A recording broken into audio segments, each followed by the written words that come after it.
યુવાન આપણો યુવાન છે. અહીં એક નાનકડી દીકરી આપણા દીકરા હવે આગળ આવી રહ્યા છે બધા હોય એમને. અને હવે પરેશભાઈ ને પેલા એ બોલજો અંજલનો ત્યાગ નહીં, બાકી તમારે જે કેવું છે. ભાઈ 2 મિનિટ એ ભાઈ 2 જ મિનિટ મારે બે સમજો. હરેશભાઈ ને આ સમગ્ર ખેડૂત વતી મારી અપીલ છે કે અન્નજળનો ત્યાગ ન કરો અને હુકામે ન કરો. કે અમે બપોરે જમવા બેઠા, આ સૌરાષ્ટ્રની ભૂમિ છે, અમે બપોરે જમવા બેઠા હોય, 1 ટકનું જ અનાજ હોય, 1 જણ જ જમી શકે એટલું હોય, અને કદાચ સાધુનો દીકરો આવે તેને અમે જમાડી દઈએ અને અમે ભૂખા રહી જાય. તમે જો અમારા હાથમાં ઉપવાસ કરો તો હદ થઈ જાય. બાપુ તમારું નામ? મારું નામ બાલુભાઈ. બાલુભાઈ ની અપીલ છે કે સાધુના દીકરાને જમાડીને ભલે આપણે ભૂખું રહેવું પડે પણ સાધુનો દીકરો નો ભૂખો રહેવો જોઈએ. એટલે પેલો ભાઈ તમારે હવે બાપુ બોલવું પડશે, પછી જ આગળ તમારે અમે સાંભળવું. જય જવાન, જય જવાન, ભારત માતા કી. ખૂબ ખૂબ ધન્યવાદ. બધા શાંતિથી બેસી જાઓ, કેમ કે હવે આપણે થોડી જ વારમાં જે હું મારી આ વાત રજૂ કરવા જઈ રહ્યું છું, વાત રજૂ કરી અને આપ સૌની સાથે આપણે બધા સાથે હવે હમણાં થોડી જ વારમાં આપણે કલેક્ટર સાહેબને જે આપણું અલ્ટિમેટમ છે આપવા જવાનું છે. સૌ પ્રથમ તો મેં હમણાં જ્યારે હું આવતા વેત મેં એક વાત રજૂ કરી હતી, એ વાત ફરીથી હું અહીંયા રિપીટ કરવા માંગુ છું કે જ્યારે પણ હું આજે આ કલેક્ટર કચેરીને ગ્રાઉન્ડની અંદર આવ્યો, આવીને તરત જ મેં એક વાત રજૂ કરી હતી કે આ દુનિયાની અંદર એમાં પણ ભારત દેશની ધરતી તો કંઈક વિશ્વની અંદર અલગ છે અને અલગ માટીના બનેલા આ ભારતના માનવીઓ છે આપણે બધા. અને આ ધરતી ઉપર જ્યારે જ્યારે જે પણ કઈ આપણે ગોતવા નીકળ્યા ને એ બધું જ આપણે મળ્યું છે. ત્યારે મેં 2-3 ઉદાહરણ મેં આપ્યા પ્રવીણભાઈ. ઉદાહરણ એવું હતું કે રાજસ્થાનની ધરતીમાંથી મીરાબાઈ ભગવાનને ગોતવા નીકળી એટલે મીરાબાઈને ભગવાન મળી ગયા. આપણે બધા જ આ જાણીએ છીએ. એવી જ રીતે આ જુનાગઢની ધરતી કે જુનાગઢની ધરતીની અંદર અનેક વિભૂતિઓ એવી આ ગિરનારની ગોદમાં બેઠી છે કે જ્યાં હજી વિજ્ઞાન પણ ટૂંકવું પડે. વિજ્ઞાનની તાકાત નથી કે જે ગિરનારની અંદર જે તપસ્યા ચાલી રહી છે ને એનું સંશોધન કરી શકે. એવી વિભૂતિઓ જો આ ગિરનારની ગોદમાં બેઠી હોય અને આ ગિરનારની ધરતી ઉપરથી બહુ ઝાઝા વર્ષનો ઇતિહાસ નથી. આપણે બધા જ જાણીએ છીએ કે ભક્ત નરસિંહ મહેતા જ્યાં જુનાગઢની ધરતી ઉપર થયા, એ જ્યારે ભગવાન શ્રી કૃષ્ણને અવાજ માર્યો તો ભગવાન શ્રી કૃષ્ણ એમને મળવા પણ આવ્યા. જાણીએ છીએ ને આપણે બધા. ત્યારે મને એમ લાગ્યું કે હવે મારે મારા ભગવાનને હાકલ મારવાની જરૂર છે, મારા ભગવાનને મારે બોલાવવાની જરૂર છે.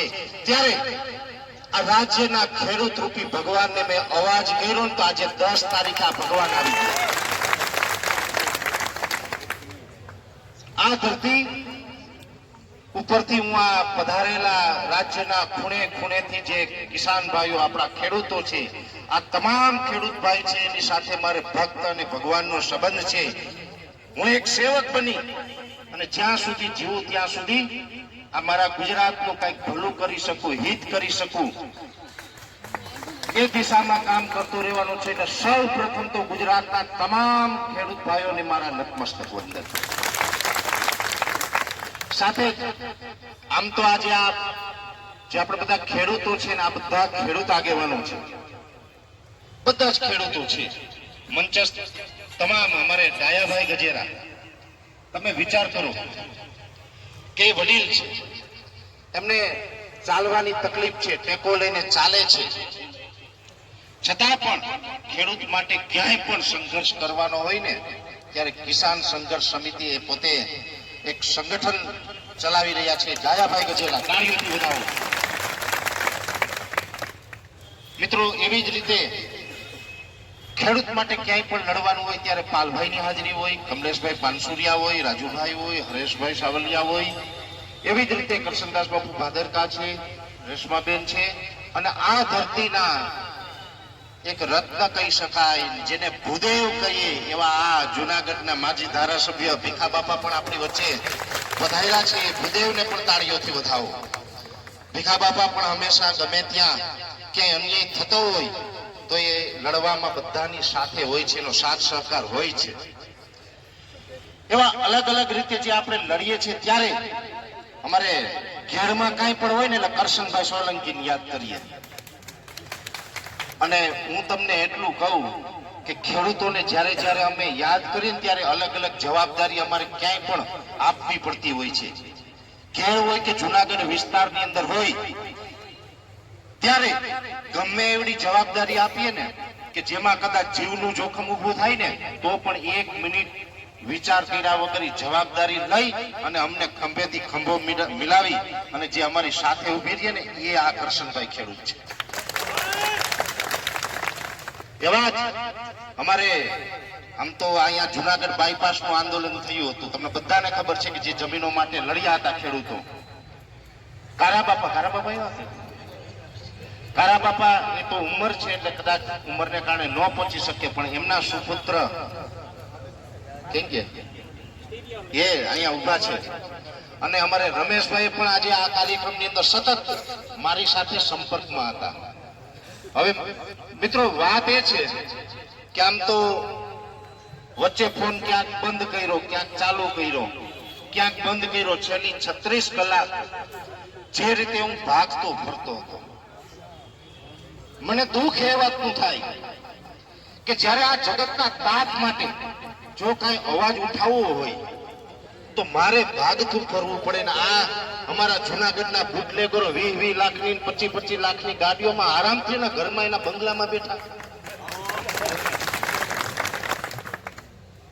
ભાગતું એટલા માટે ફરવું પડ્યું, મને અંદરથી એવી ઘણી બધી હિટ મળી. ઘણા લોકો મારી પાસે આવ્યા, મારી ઓફિસે આવ્યા, મારા ઘરે ખોટી રીતે અટકાયત કરી અને તમને જેલમાં બંધ કરી દેવામાં આવશે ને તો આ કાર્યક્રમ કેવી રીતે થશે? સફળ કાર્યક્રમ કરવો હોય તમારી હાજરી જરૂરી છે. મિત્રો હું એટલું ચોક્કસ કહી શકું કે મારા જીવનની અંદર મેં ક્યારેય એવું કામ નથી કર્યું કે મારે ક્યારે ભાગતું ફરવું પડે. અને હું એટલું ચોક્કસ કહું છું કે આ સરકાર સામે ઘણા ટાઈમથી ઘણા બધા મુદ્દાઓ માટે હું લડું છું. સરકારને હું એક ચેલેન્જ આપું છું કે મારા ભૂતકાળની અંદર મેં જો કોઈ પણ ખોટું કામ કર્યું હોય તો આજે જ મારી ધરપકડ કરો. વર્તમાનમાં હું જો કોઈ ખોટું કામ કરતો હોય, હું કાયદાનો ભંગ કરતો હોય, હું કાયદા વિરુદ્ધ કોઈ પ્રવૃત્તિ કરતો હોય તો મારી આજે જ ધરપકડ કરો. અને ન્યા સુધી કહું કે જીવું ત્યાં સુધીમાં હું જો એક પણ કાયદાનો ભંગ કરું કે ગેરકાનૂની કામ કરું ને તો સરકાર મને ફાંસીએ ચડાવે, હું હસતા હસતા ચડી જાય છે. અમારે ખોટું કરવું નથી, ભૂતકાળમાં કર્યું નથી, છતાં પણ જો અમારે ભાગતા ફરવું પડે, 36 કલાક ખેતરોમાં સૂવું પડે, જોકે એનું દુઃખ નથી. હું પોતે ખેડૂત છે, ખેડૂતનો દીકરો છે. ખેતરમાં સૂવું હોય તો સૌભાગ્ય હોય. એ તો જેને પાસે ખેતર હોય ઈ ખેતરમાં સૂઈ શકે. જેની પાસે ખેતર નથી એને આ આનંદ ક્યારે મળવાનો નથી. પ્રવીણભાઈ, તોરિયામાં પાણી પીવું, ટેફા ઉપર ટેફાનું ઓશીકું કરીને હોવું,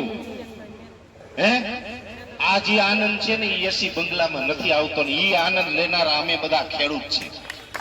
ત્યારે આ પહેલી વખત નથી, આજે રાત્રે આમ તો છેલ્લી 36 કલાક પ્રવીણભાઈ મારે એક વ્યક્તિને બોલાવો. જીગા આવજે. આમાં કેમ ગયો જીગો? અમારે જીગો આવજે. મારે 36 કલાક અમે જે રીતે રખડતા હતા ને બે જ વ્યક્તિ, ત્રીજા વ્યક્તિને ખબર ન પડે ને.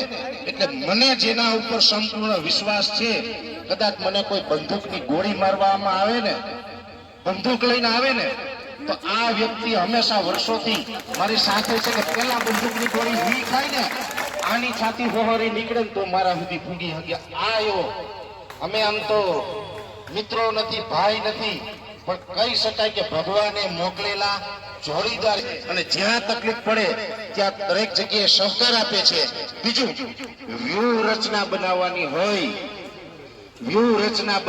હોય ને ત્યારે એની ઉંમર નાની છે આ છોકરાની, પણ મને એવું માર્ગદર્શન પૂરું પાડે છે કે જેવા માર્ગદર્શન મને બુદ્ધિજીવીઓ નથી પૂરું પાડી શકાયું માર્ગદર્શન કોણ પૂરું પાડે છે. અને હું સૌભાગ્ય માનું છું મારું કે આવા વ્યક્તિ સાથે હોય ને તો પછી આપણે કે ડરવાનું કે ગભરાવાનું હોય નહીં. બીજી વાત, ઘરેથી નીકળીએ ને છેલ્લા ઘણા ટાઈમથી ને એમાં પણ આ આપણે અલ્ટિમેટમનું આયોજન થયું ને, આજની તારીખે મારી ઘરે મારા કપડાનો થેલો તૈયાર રાખ્યો મારા પરિવારે. આ હું સત્ય વાત કરું છું પ્રવીણભાઈ, મારા ઘરે કપડાનો થેલો તૈયાર રાખ્યો.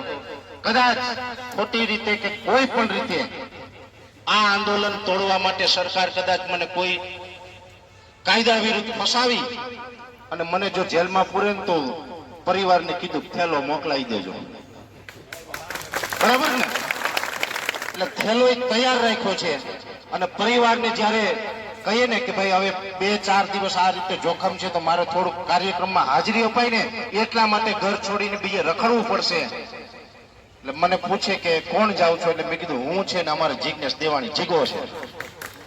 એટલે મારો પરિવાર પણ એકદમ નિશ્ચિત થઈ જાય કે ભાઈ જીગો છે એટલે કોઈ ચિંતા નથી, એ અમારા પરેશને એમ કેમ પાછો લઈ આવશે આ વિશ્વાસ સાથે. અને બીજું બધા છે જ, આપણો બધો પરિવાર છે.